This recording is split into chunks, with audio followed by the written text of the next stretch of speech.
हर तरफ चर्चा बजट 2025 की है और हर स्टॉक मार्केट से जुड़ा इन्वेस्टर ये चीज जानने की कोशिश कर रहा है कि इस बार सरकार किस तरह की अनाउंसमेंट कर सकती है और उसमें हमें किस तरह से पैसे बनाने का मौका मिल सकता है। Hello, I am Siddharth Rai Mangla from Stock Box और आज हम इसी बारे में बात करते हैं कि ऐसे कौन से 5 सेक्टर्स हैं जिनके ऊपर हमें नजर रखनी है, जहां पैसे बनाने के अच्छे मौके हमें बजट की अनाउंसमेंट्स में और सरकार के नजरिए की वजह से अच्छे पैसे बनाने के मौके हमें मिल सकते हैं। तो सबसे पहले मैं अपनी स्क्रीन आपके साथ शेयर कर लेता हूँ। तो सबसे पहला सेक्टर जिसके ऊपर हमें नजर रखनी है वो है एफएमसीजी, क्योंकि सरकार इस बार उम्मीद है कि बजट के अंदर मिडिल क्लास के लिए कुछ अच्छी अनाउंसमेंट की जा सकती हैं। अगर इनकम टैक्स को लेकर या किसी भी तरह के खर्चे को लेकर, इन्फ्लेशन को लेकर कोई भी अच्छी अनाउंसमेंट की जाती है जिससे कि मिडिल क्लास को रिलीफ मिलता है, उसकी वजह से उनके हाथ में थोड़े पैसे ज्यादा आ जाएंगे और उसकी वजह से फर्दर जो कंजम्पशन है वो हमें इस तरफ से ज्यादा होती हुई दिखेगी, जिसकी वजह से एफएमसीजी स्पेस के स्टॉक्स को अच्छा फायदा यहाँ पर होता हुआ दिख सकता है। क्योंकि सबसे बड़ा बेस इंडिया में पॉपुलेशन का मिडिल क्लास का है और मिडिल क्लास को जैसे ही कोई रिलीफ मिलेगा तो उसका उसका सेकंड डेरिवेटिव एडवांटेज जो है, सेकंड ऑर्डर एडवांटेज जो है वो एफएमसीजी स्पेस को जरूर हमें मिलती हुई दिख सकती है। सेकंड, देखिए, इस बार अगर जिसकी काफी उम्मीद भी है, इस बार गवर्नमेंट का फिस्कल डिसिप्लिन देखना होगा कि क्या गवर्नमेंट अच्छे से पैसे को मैनेज कर पा रही है। बहुत ज्यादा कर्जा हमारी सरकार के ऊपर नहीं है, बहुत ज्यादा ब्याज का खर्चा हमारी सरकार के ऊपर नहीं है। अगर ये सब चीजें होती हैं, फिस्कल डिसिप्लिन अगर सरकार मेंटेन कर पाती है तो उसकी वजह से हमारी करेंसी और हमारे इन्फ्लेशन की जो प्रॉब्लम है वो काफी हद तक कंट्रोल में रहेगी गवर्नमेंट की, और इसकी वजह से इंटरेस्ट रेट्स का बहुत ज्यादा प्रेशर इकोनॉमी के ऊपर नहीं पड़ेगा,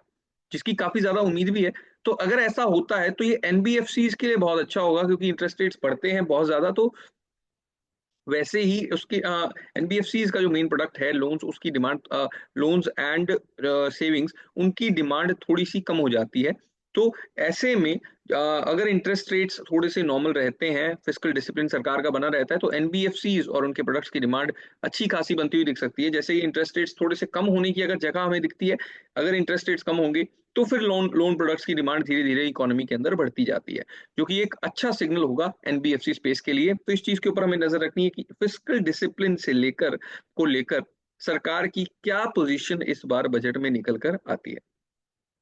तीसरा जो सेक्टर है जिसके ऊपर हमें नजर रखनी है वो होगा रूरल कंजम्पशन। रूरल कंजम्पशन यानी कि अगर एग्री से रिलेटेड या गांव से रिलेटेड किसी भी तरह की अनाउंसमेंट देखने को हमें मिलती है जहां पर रूरल इकोनॉमी को बेनिफिट होता हुआ दिखे, रूरल जो पॉपुलेशन है वहां पर हमें कहीं ना कहीं अगर उनकी या तो उनकी इनकम बढ़ती हुई दिखती है या उनके खर्चे कम होते हुए दिखते हैं, अगर ऐसी कोई भी अनाउंसमेंट हमें देखने को मिलती है तो उसका सीधा फायदा हमें होते हुए दिख सकता है टू व्हीलर स्पेस जैसे सेक्टर्स में, जहां पर रूरल कंजम्पशन काफी ज्यादा है, रूरल कंजम्पशन का काफी फायदा इन स्पेसेस को मिलता है। तो टू व्हीलर स्पेस के ऊपर हमें डेफिनेटली फोकस करना है। अगर रूरल इकोनॉमी से रिलेटेड कोई भी अच्छी अनाउंसमेंट यहाँ पर हमें देखने को मिलती है जिससे कि रूरल पॉपुलेशन की जेब में या तो और पैसे आ जाएंगे या फिर सेविंग्स बढ़ जाएंगी, खर्चे कम हो जाएंगे, ऐसी कोई भी अगर पॉपुलेशन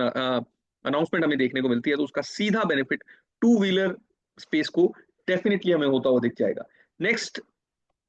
अनाउंसमेंट, अगर हमें आत्मनिर्भर भारत से रिलेटेड,